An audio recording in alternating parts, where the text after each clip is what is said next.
નમસ્કાર, હું તો બોલીશમાં હું રોનક પટેલ આપનું સ્વાગત કરું છું. હું તો બોલીશને આજે સતત 4 વર્ષ પૂરા થયા છે. 5મા વર્ષમાં આ કાર્યક્રમ પ્રવેશી રહ્યો છે.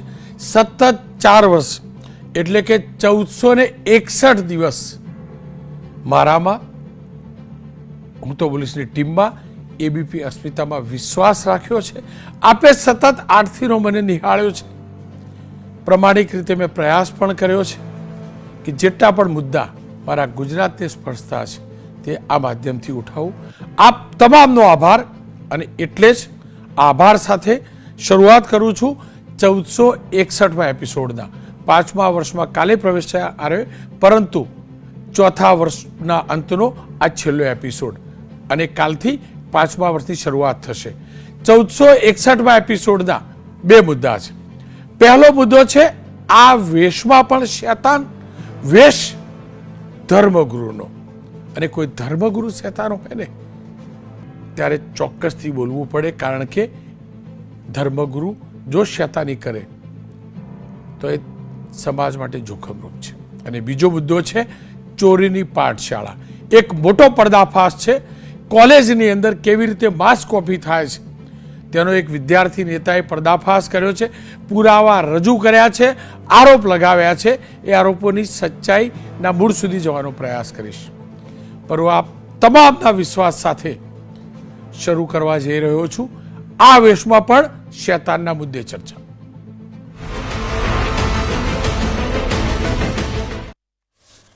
છેલ્લા કેટલાક સમયથી માનવ જાતની અંદર અનેક પ્રકારના વિકારો જોવા મળે છે.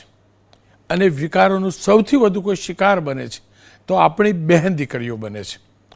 પુરુષના દિમાગમાં આવેલા વિકારોના કારણે જ આપણી બહેન દીકરીઓ ઉપર દુષ્કર્મ થાય છે. અને દુષ્કર્મ સામાન્ય નાગરિક કરે તો પણ ન ચાલે, પણ જ્યારે કોઈ સંપ્રદાય કે કોઈ ધર્મનો ગુરુ અથવા મુનિ કરે ત્યારે સૌથી વધુ એ ચિંતાનું કારણ બને છે. કોઈ પણ દીકરી ઉપર કોઈ પણ પ્રકારનો અત્યાચાર ચિંતાનું કારણ હોય જ, પણ સાધુના વેશમાં ભગવા ધારણ કર્યા હોય, શ્વેત વસ્ત્રો ધારણ કર્યા હોય અને પછી આ પ્રકારનું કૃત્ય કરે તે ક્યારે ન ચલવી શકાય. અને માત્ર આરોપ નહીં, અદાલતમાં પ્રૂવ થાય છે ને ત્યારે સ્પષ્ટ છે કે આપણા જેવા સંસારી કરતાં પણ કેટલાક લોકો જે ભગવા કે શ્વેત વસ્ત્રો ધારણ કરે છે ને એ ગયા ગુજરા છે. સુરતની અદાલતે આજે આપ જે જૈન મુનિ જોઈ રહ્યા છો ને, આ જૈન મુનિ જેનું નામ છે શાંતિ સાગર મહારાજ, આ જૈન મુનિ ઉપર આરોપ લાગ્યો હતો વર્ષ 2017માં 19 વર્ષની વડોદરાની એક દીકરી ઉપર દુષ્કર્મ કરવાનો, સુરતમાં બોલાવીને દુષ્કર્મ કરવાનો. અને દુષ્કર્મ પણ તંત્ર મંત્રની વિધિ કરવાના નામે પરિવાર સાથે બોલાવી પછી એ દીકરીને સાઈડ ઉપર લઈ જવી, એક રૂમમાં લઈ જવી, ત્યાં બળાત્કાર કરવાનો. આજે તમામ પક્ષોને સાંભળ્યા બાદ સુરતની અદાલતે ગઈકાલે આ જ શાંતિ સાગર મહારાજને દોષી કરાર કર્યા હતા. અને આજે 10 વર્ષની સજા ફટકારી છે, સાથે 25,000નો દંડ કર્યો છે. આ કેસમાં અનેક પુરાવા સહિતની ચાર્જશીટ હતી, તમામની જુબાની પણ લેવાઈ હતી અને ત્યારબાદ આ ચુકાદો આપ્યો છે. શાંતિ સાગર 2017થી જેલમાં છે. 8 વર્ષની જેલ તેને કાપી દીધી છે. 2 વર્ષની જેલ હવે એને કાપવી પડશે. ઓક્ટોબર 2027માં તે છૂટી જશે. ઘટના વખતે એ યુવતીની ઉંમર 19 વર્ષ હતી, જ્યારે આ જૈન મુનિ શાંતિ સાગરની ઉંમર 49 વર્ષની હતી. આપ કલ્પના કરો, જે સંપ્રદાય, જે ધર્મની અંદર ત્યાગ શું કહેવાય ને એ આખી દુનિયાને શીખવ્યું છે. ત્યાગ શું કહેવાય એને આ સંપ્રદાયે શીખવ્યું છે, આ સમાજે શીખવ્યું છે, જૈનોએ શીખવ્યું છે, જૈન આચાર્યોએ શીખવ્યું છે. અને જૈન આચાર્યોને સલામ નમન. પણ એ જ પ્રકારના વસ્ત્રો પહેરનારા વ્યક્તિ એક દીકરી ઉપર બળાત્કાર કરે છે ને સાબિત થાય છે ને ત્યારે ચિંતા જરૂર થાય છે. અને આવો એક કિસ્સો નહીં, અનેક કિસ્સા જૈન સંપ્રદાય કે જૈન સમાજ કે જૈન મુનિઓમાં જ નહીં પણ અલગ અલગ સંપ્રદાયોમાં પણ સામે આવે છે. અને એટલે લાગ્યું કે આજે આ મુદ્દો જ્યારે 4 વર્ષ પૂરા કરી 5મા વર્ષમાં હું તો બોલીશનો કાર્યક્રમ પ્રવેશી રહ્યો છે ત્યારે આને પ્રાધાન્ય આપવું જોઈએ. જ્યોતિનાથજી મહારાજ રાષ્ટ્રીય અધ્યક્ષ છે સનાતન સમિતિના, નયનભાઈ સુખડવાલા મુખ્ય સરકારી વકીલ છે સુરત કોર્ટના, સાધ્વી કૃષ્ણાગીરી.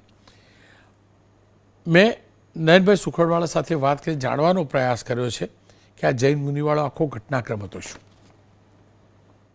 નયનભાઈ, આ જૈન મુનિને દોષી સાબિત થઈ ગયા, સજા પણ થઈ ગઈ. આખો ઘટનાક્રમ શું હતો, ટ્રાયલ કેવી રીતે ચાલ્યો અને ટ્રાયલ દરમિયાન કયા કયા તથ્યો, કઈ કઈ વાતો, કઈ સત્યો સામે આવે? જી રોનકભાઈ, આ ઘટના 2017ના ઓક્ટોબર મહિનાની ઘટના હતી. ઘટનામાં એવું હતું કે જે જૈન મુનિ શાંતિ સાગર છે તેણે ભોગ બનનારને અને એના પિતા, એના વાલીની સાથે બોલાવેલી હતી. એના અપાશ્રય જે કે ત્યાં આગળ બોલાવી હતી આશીર્વાદ આપવા, તેમજ એને વિધિ કરવાના બહાને એને ત્યાં બોલાવવામાં આવેલી હતી. એના વાલીને અલગ અલગ રૂમમાં બેસાડવામાં આવેલા અને કીધું કે, અને મંત્રોચ્ચાર આપ્યા કે આ મંત્રોચ્ચાર તમે બોલો, જ્યાં સુધી મંત્રોચ્ચાર પૂરા ન થાય આંખ બંધ રાખવાની. અને ત્યાર પછી આ આરોપીએ ભોગ બનનાર સાથે તેની મરજી વિરુદ્ધ શારીરિક સંબંધ બાંધ્યા, જબરજસ્તીથી એની સાથે બળાત્કાર કર્યો. એ પ્રકારનો આ કેસ, આખી ઘટના 2017ના ઓક્ટોબર મહિનામાં બનેલી. આ અઠવા પોલીસ સ્ટેશન ખાતે ગુનો નોંધાયેલો હતો. પોલીસ તાત્કાલિક એક્શનમાં આવી ગઈ. ગણતરીના દિવસોમાં જ આરોપીની અટક કરી લેવામાં આવી અને ત્યાર પછી ચાર્જશીટ કરી નામદાર કોર્ટમાં એ મેટરો ચાલી અને છેલ્લે આખરે એડિશનલ સેશન જજ શ્રી A.K. શાહ સાહેબે ગઈકાલે ચુકાદો આપ્યો અને એમાં આરોપીને દોષિત ઠેરવો અને આજે કેટલી સજા કરવી તેની દલીલ કર્યા પછી આરોપીને 10 વર્ષની સજા કરવામાં આવી. ફરિયાદ પક્ષે આ કેસ પુરવાર કરવાને માટે રોનકભાઈ મોર દેન 50 વિટનેસીસ એ એક્ઝામિન કરવામાં આવ્યા. એમાં જે ભોગ બનનારનો પુરાવો છે એ બહુ મહત્વનો પુરાવો સાબિત થયો. એ ઉપરાંત ભોગ બનનારની જે માતા છે તેનો પુરાવો એ પણ અગત્યનો હતો. અને ત્યાર પછી કોરોબોરેટિવ પીસ ઓફ એવિડન્સ જેવા કે મેડિકલ એવિડન્સ, સીસી કેમેરાના ફૂટેજ છે તે, FSLનો પુરાવો વગેરે, આ બધા કોરોબોરેટિવ પીસ ઓફ એવિડન્સ એ પણ પુરવાર કર્યા સરકાર પક્ષે. અને ટ્રાયલ પૂરી થયા પછી ગઈકાલે એનો ચુકાદો આવ્યો અને આજે આરોપીને 10 વર્ષની સજા કરવામાં આવી. આ આખી ઘટના હતી. નયનભાઈ, આ જૈન મુનિને કાલે અદાલતે દોષી જાહેર કર્યો અને આજે સજા સંભળાવવામાં આવી. અને જ્યારે સજા સંભળાવવામાં આવતી હતી, જ્યારે દોષી જાહેર કરવામાં આવ્યા, ત્યારે આ જૈન મુનિ ત્યાં હાજર હતા. તેમના ચહેરા પર તેમને જે આ દુષ્કર્મ કર્યું છે એવું સાબિત થયું છે ત્યારે તેમના ચહેરા પર તેમને જે આ કુકર્મ કર્યું છે તેનો રંજ દેખાતો હતો ખરો? અફસોસ હતો ખરો કે હું એક જૈન મુનિ થઈને મેં આવું કૃત્ય કેમ કર્યું? ના, એવો કોઈ ક્ષોભ કે એવું શરમ એવું કંઈ જોવા નહોતું મળ્યું. આરોપીના ડોકમાં રાખવામાં આવ્યો તો ત્યારે પણ નહોતા, કોર્ટમાં લાવવામાં આવ્યા ત્યારે પણ એને કોઈ શરમ કે એવું જણાયું નહોતું. એવા ચહેરાના હાવભાવ એવા નહીં હતા કે આપણે કરી શકીએ કે આને શરમ છે કે એવું કંઈ જોવા નહોતું મળ્યું. નયનભાઈ, સુરતની અદાલતમાં 2 કન્વિક્શન થયા, 2 અલગ અલગ કેસ, જેમાં 2 ધર્મગુરુઓ અલગ અલગ ધર્મ સંપ્રદાય સાથે જોડાયેલા તેમને સજા સંભળાવવામાં આવી છેલ્લા વર્ષોમાં. એક આશારામનો દીકરો નારાયણ સાઈ અને બીજા આ જૈન મુનિ. મારે એટલે જ સમજવું છે, દુષ્કર્મ જેવું ગંદુ હલકી કક્ષાનું આ કૃત્ય કોઈ સામાન્ય નાગરિક કરે છે અને કોઈ ધર્મગુરુ કરે છે, એનો ટ્રાયલ ચાલતો હોય છે ત્યારે સરકારી વકીલ હોય કે પછી પીડિતા તરફથી જે વકીલ હોય, એમના માટે એ કેસ કેટલો મુશ્કેલ હોય છે. કઈ રીતે ચાલતો હોય છે આ કેસ અને કેવી રીતે પ્રભાવ પાડવાનો પ્રયાસ થતો હોય છે કે ધર્મગુરુ છે આવું ન કરે, કેવી સ્થિતિ સર્જાતી હોય છે? રોનકભાઈ, કોર્ટ સમક્ષ આ પુરાવાની અદાલત છે. કોર્ટ સમક્ષ પુરાવાને આધીન નિર્ણય થતો હોય છે. જો ફરિયાદ પક્ષની ફેવરમાં પુરાવો આવતો હોય અને એ પુરાવો વિશ્વસનીય હોય તો કોર્ટ એને સ્વીકારી અને આરોપીને સજા કરતી હોય છે. હવે તમે જે વાત કરી ધર્મગુરુવાળી બંને, એક તો જૈન મુનિ, બીજી નારાયણ સાંઈ આસારામવાળી જે કેસની હકીકત છે, તો તે વખતે એવા પણ અનુભવ થયા હોય કે આ જે ગુરુ હોય તેના એના ફોલોઅર્સ, એના શિષ્યો, એની પણ એવી લાગણી હોય કે આ છૂટી જતો હોય, જ્યારે ફરિયાદ પક્ષે સરકાર તરફે પીડિતાને ન્યાય અપાવવાની લાગણી હોય. એટલે એ બે વચ્ચે વિચારોના યુદ્ધ ચાલતા હોય. પણ ઘણી વખત એક ટૂંકમાં કહીએ ને કે it's battle between brain and heart, એના જેવું છે કે અનુયાયીને એવું જ લાગે કે અમારા ગુરુ છે તે નિર્દોષ છે, તો જ્યારે બીજી તરફ જે પુરાવા જોતા એવું જણાઈ આવે, ઇટ સ્મેલ્સ કે ભાઈ નહીં, આ નિર્દોષ નથી, આ દોષી છે. એટલે એ વખતે બીજા બધા ઇમોશન્સને એને બાજુએ મૂકીને જે કાયદો શું કહે છે, પુરાવો શું કહે છે, એ ધ્યાને રાખીને કોર્ટ સજા કરતી હોય. અને સરકારી વકીલ પણ અપાર્ટ ફ્રોમ કોઈ પણ કાસ્ટ, કોઈ પણ પંથ, કોઈ પણ સંપ્રદાય, એ બધું બાજુએ મૂકીને કાયદો શું કહે છે તે પ્રમાણે સરકારી વકીલ પણ ચાલતા હોય છે. આજે હું જે ચર્ચા કરી રહ્યો છું એ ત્રણ કેસ કન્વિક્શનવાળા છે, એટલે કે સજા થઈ છે. એક જૈન મુનિ અને બે બાપ બેટો કે જેઓ હિન્દુ છે, હિન્દુ ધર્મગુરુ છે, તેમની વાત કરી રહ્યો છું. એ સિવાય અનેક સંપ્રદાય, અનેક ધર્મગુરુઓ પર આ પ્રકારના આરોપ લાગતા રહ્યા છે. ક્યાંક એફઆઈઆર નોંધાઈ છે, ક્યાંક અરજી થઈ છે, ક્યાંક ટ્રાયલ શરૂ થયો હશે, ક્યાંક કોઈએ જામીન માગેલી હશે. પણ એ હકીકત છે કે વ્યાભિચાર, સૃષ્ટિ વિરુદ્ધનું કૃત્ય, આ બધી પ્રવૃત્તિ કેટલાક શ્વેત અને કેટલાક ભગવા કપડાં પહેરી ગુરુ બની બેઠેલા એ ઠગોમાં પ્રવેશી ચૂકી છે.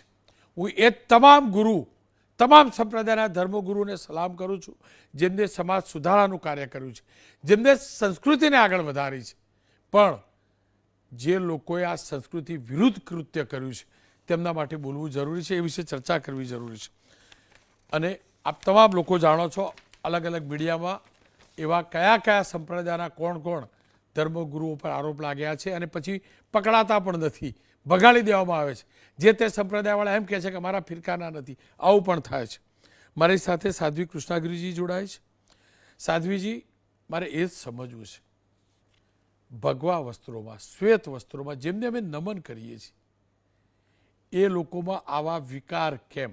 અને આપ કેમ કે સાધ્વીજી છો, અમારા કરતાં વધુ ધર્મને પણ સમજો છો, માનવતાને પણ અમારા કરતાં વધુ સમજો છો. આ કેટલા ઘાતકી છે સમાજ માટે આ પ્રકારના સંતો, કહેવાતા ગુરુઓ.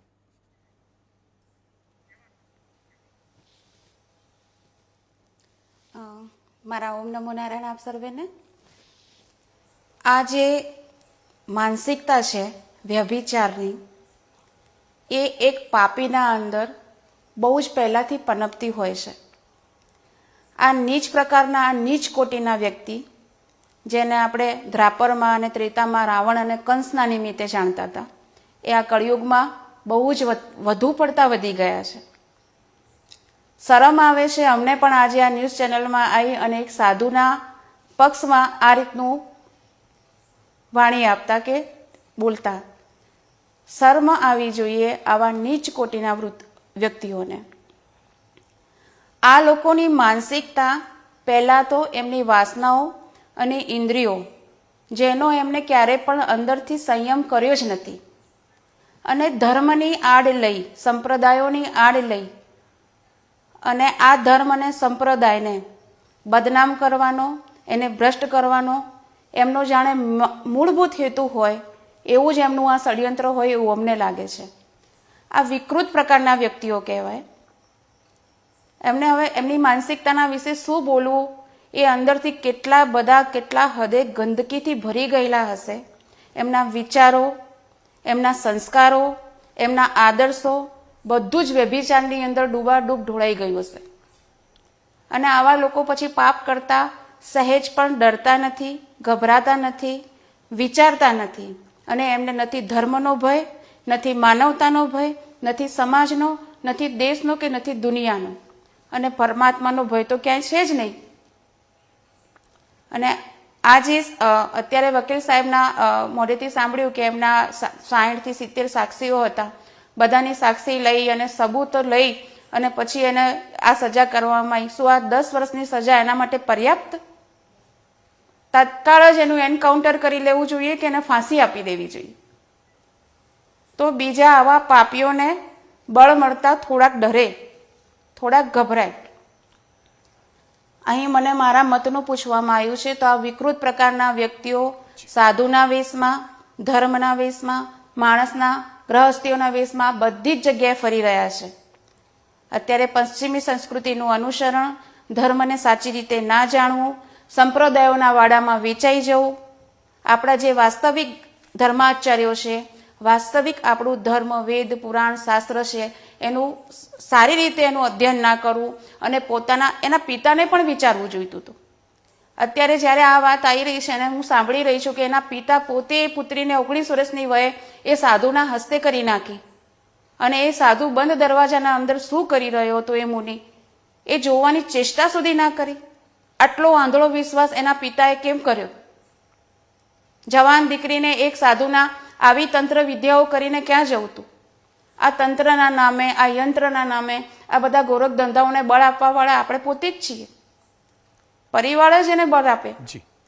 પરિવાર વાળા માતા પિતા જો આવું કાર્ય ના કરતા હોય, આવી રીતે કોઈને પોતાના સંતાનોને કોઈ અજાણ્યા વ્યક્તિના હવાલે આવી રીતે ના કરતા હોય, અને સાધુતા, આ ગુરુ, આ સંત, આ બધા સંત નહીં, આ ગુરુ ના હોય, આ તો પાખંડી હોય.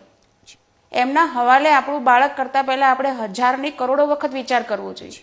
અને કોઈ સાધુ, કોઈ સંત સાચો હોય તો ક્યારે એકાંતમાં કોઈને મળવાની વાત કરે જ નહીં. આવી વૃત્તિ એના અંદર ઉઠે જ નહીં. આપણા દેશના 4 ધર્માધીશ, 4 જગતગુરુ શંકરાચાર્ય પીઠાધીશ્વર આજે વર્તમાનમાં સ્થિત છે. છેલ્લા કેટલાય વર્ષોથી હું એમના શરણમાં જઉં છું. બાળ હોય, અબાળ હોય, વૃદ્ધ હોય કે કોઈ પણ હોય, ભર સભામાં જ બધાને દર્શન, સત્સંગ અને વ્યક્તિત્વ આપે છે. કોઈને એકાંતમાં નથી બોલાવતા. કોઈની સાથે એકાંતવાસ કરવાની વાત જ નથી હોતી ક્યારે. એમના ભૂતકાળમાં તમે 500 વર્ષ જૂનું, 1000 વર્ષ, 2000 વર્ષ જૂનું ઇતિહાસ જોઈ લો, ક્યાંય તમને કોઈ પણ પ્રકારનો વ્યભિચાર નહીં મળે. વાસ્તવિક ધર્મ તો માત્ર સનાતન ધર્મ જ છે.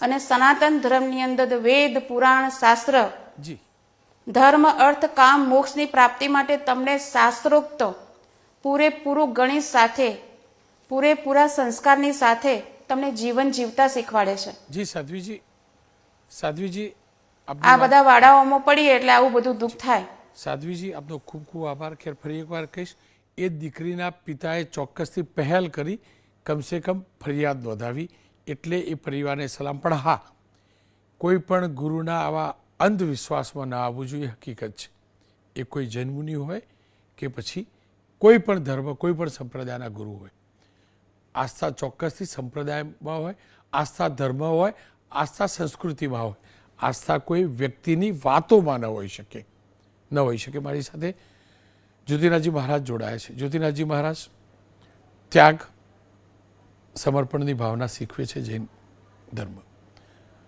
અને એ હકીકત છે કે અનેક ત્યાગ પુરુષો છે ત્યાં છે.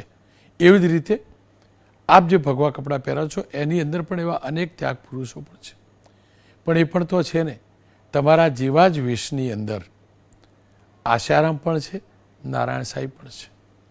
અમે સંસારીઓ કેવી રીતે ઓળખીએ? પહેલાં તો રોનક એમ કહું કે 1464માં એપિસોડ, એટલે કે તમારા 4 વર્ષ પૂર્ણ થઈ, 5મા વર્ષે શુભારંભ થાય ત્યારે તે દિવસે આ વિષય લઈને આવવું પડે, તે મારા માટે દુઃખની વાત છે. પણ તમને અભિનંદન છે આ અવિરત યાત્રા માટે. પણ કૃષ્ણગીરીએ જે કીધું કે આ ગોરખ ધંધો છે, તો આ ગોરખ ધંધો એ નતો. ગોરખનાથજીએ તો જે કર્યું હતું લોક કલ્યાણની વાત કરી હતી. એટલે મહેરબાની કરજો જરાક, ગોરખ ધંધો નથી આ.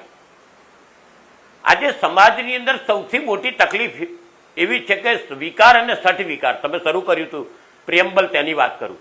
બંને વસ્તુ દરેકમાં પડેલી છે. પણ સાથે સાથે કૃષ્ણ ભગવાને 3જા અધ્યાયમાં કીધું છે કે તમારે તમારી જાત પર, તમારા કર્મ પર, તમારા સંતોષ, તમારી વૃત્તિ પર, તમારા તૃષ્ણાઓ પર સંતોષ રાખવાનો છે, કંટ્રોલ કરવાનો છે. બધું શીખી જાય છે, બોલે છે બહુ સરસ સરસ આ બધા જ તમે જેટલાના નામ આપ્યા, પણ એ બોલવાથી નથી થતું, એને વર્તનમાં લાવવું પણ, અને વર્તનમાં લાવવાનું આવે ત્યારે આ લોકો ફેલ છે. કારણ કે એક નવી ઘેલછા નીકળી ગઈ છે અત્યારે બજારમાં. તે દરેક સંપ્રદાય, દરેક ધર્મમાં છે કે મારા કેટલા વધારે શિષ્ય, આડેધડ શિષ્ય બનાવવામાં આવે છે, આડેધડ લોકોની ભરતી કરવામાં આવે છે, ત્યારે એની લાયકાત જોવામાં નથી. કોઈ પણ સંપ્રદાય કે કોઈ પણ ધર્મમાં એવું નથી કીધું કે તું દીક્ષા આપનારને ચકાસીશ નહીં, ચકાસ્યા પછી આપજે, ચાહે જૈન હોય કે ગમે તે હોય. મહત્વની વાત છે કે આ સ્ટેજ ચૂકી જવામાં આવે છે, અને પછી એ માણસને ગુરુની સાથે રહીને 2 વસ્તુ શીખવાની છે, વિકાર અને સટવિકારના કંટ્રોલ કરવાનું. તે નથી શીખી શકતો. નથી શીખી શકતો એટલે વૃત્તિઓ બહાર આવે છે, વ્યભિચાર બહાર આવે છે, ને ધર્મને આળમાં થતા ધંધામાં પોતે ભોગવિલાસમાં પડી જાય છે. અને તમે જુઓ વરવા દ્રશ્ય, આ તો 2 જણા 3 જણાની વાત કરો છો, તે લોકો કસ્ટડીમાંથી 15 જણ ફરાર છે, અને તે લોકોને હજુ પકડવા માટે કોઈ વ્યવસ્થા નથી થતી. 1.5 વર્ષના કેસ છે. દીકરીઓને ક્યારે ન્યાય મળશે એમ ગુહાર છે મારી આ તમારા માધ્યમથી. આપણે બહુ જ એમ કહીએ કે અમે તો લેટેસ્ટ ટેકનોલોજીનો ઉપયોગ કરીએ છીએ, હ્યુમન ઇન્ટેલિજન્સનો ઉપયોગ કરીએ છીએ. ક્યાં ગઈ આ સંતોને શોધવામાં હ્યુમન ઇન્ટેલિજન્સ ક્યાં જાય? કેમ નથી શોધી શકતી? આ જ ભગવા વેશની અંદર ફરતા રાક્ષસોને શોધવા જોઈએ, તેની પર એક્શન થવી જોઈએ, એવું હું માનું છું. આજે ક્યાંક કાયદાનો ડર એટલા માટે નથી કે ક્યાંક ધર્મની આડમાં કાયદો દબાવી દેવાની કોશિશો થાય છે, એટલે કાયદાનો ડર નથી. આજે કાયદાનો ડર હોય તો આવું કશું ના થાય. અને આવાને સબક, આ ઓછી સજા છે હું પણ કહું છું, અને કડક સજા કરવી જોઈએ કે જેથી કાયદાનો ડર રહે, એવું મારું માનવું છે. શેર જ્યુડિશિયરી મેટરની અંદર બહુ જ જજમેન્ટ પર ટીકા કરવી યોગ્ય નથી, પણ છતાં હું કહું કે હજુ સજા મોટી થવી જોઈએ, તેથી તેનાથી એને સબક મળે. એક વાર કહીશ, કોઈ ધર્મ સંપ્રદાય પૂરી આ વાત નથી. વાત એ રાક્ષસો માટે છે જે વસ્ત્રો ગુરુના પહેરે છે, એ શ્વેત વસ્ત્ર હોય કે ભગવા વસ્ત્રો, પણ એમની અંદર રાક્ષસ છે, રાક્ષસ. અને એવા રાક્ષસોના ચક્કરમાં કોઈ પણ ના આવે એનું ધ્યાન રાખવી આપણી તમામની સંયુક્ત જવાબદારી છે. ગણ્યા ગાંઠાવા લોકો છે, પણ છે હકીકત છે, એનાથી ઇનકાર ન કરી શકાય. જે વ્યક્તિની જવાબદારી છે જ્ઞાન આપવાની, એ જ જો બળાત્કારી હોય તો સમાજને શું જ્ઞાન આપશે? બેન દીકરીઓની શું, જે આવા અત્યાચાર કરે છે એ બેન દીકરીઓના હિતની શું વાત કરશે? એટલે હું ફરીથી કહું છું, કોઈ પણ ધર્મને, કોઈ પણ ધર્મ માટે ગુરુ બનાવતા 10 વાર વિચારજો, 10 વાર વિચારજો, 10 વાર. સાચો ગુરુ તમને જન્મ આપનાર તમારા માતા પિતા છે, ઉપરવાળા છે. એમની પ્રેરણાથી જે મળશે ને, એ જે સંસ્કાર મળશે એ ક્યાંથી નહીં મળે. જે પણ લોકો હજુ ફરાર છે, જેમની ઉપર આવા આરોપ છે, જો સાચા હોય તમને જાતે સરેન્ડર કરવું જોઈએ, કાનૂન પાસે જવું જોઈએ કે અમારી ઉપર આરોપ લાગ્યા છે, તમે ટ્રાયલ ચલાવો, અમે સાચા છીએ, અમે પુરવાર કરીશું. તમારી પાસે તો શક્તિ છે ને, પણ એ ભાગતા ફરે છે ને, એ પણ ખોટું છે ને પોલીસ એમને પકડતી નથી, કારણ કે રાજકીય દબાવ છે. આ પ્રકારના લોકો પોલિટિકલી જબરજસ્ત સ્ટ્રોંગ છે, વોટ બેંક નોટ બેંક બંને છે. અને એટલે સરકારને પણ વિનંતી છે, સામાન્ય નાગરિક કોઈ ગુનો કરે તો એ પણ ગુનો છે, કોઈ ગુનો કરે તો પણ ગુનો છે, પણ સામાન્ય નાગરિકના ગુનાથી બીજો ઝાઝો પ્રભાવ નથી પડતો. પણ જ્યારે કોઈ ગુનો કરે છે, આ વસ્ત્રોવાળો ગુનો કરે છે, ત્યારે જબરજસ્ત પ્રભાવ પડે છે. એટલે એમાં ગંભીરતાથી લેવું જોઈએ. 4 વર્ષ પૂરા થયા છે, હું તો બોલીશ નહીં. અનેક યાદો છે, એ દિવસની પણ યાદ છે જ્યારથી આ સતત કાર્યક્રમ શરૂ કર્યો હતો. અને આ કાર્યક્રમ પણ આ જ પ્રકારની ગંદકીને દૂર કરવા માટેનો પ્રયાસ છે. એ ધર્મની અંદર હોય, આરોગ્યની સેવામાં હોય, સમાજ જીવનમાં હોય કે પછી શિક્ષણમાં હોય.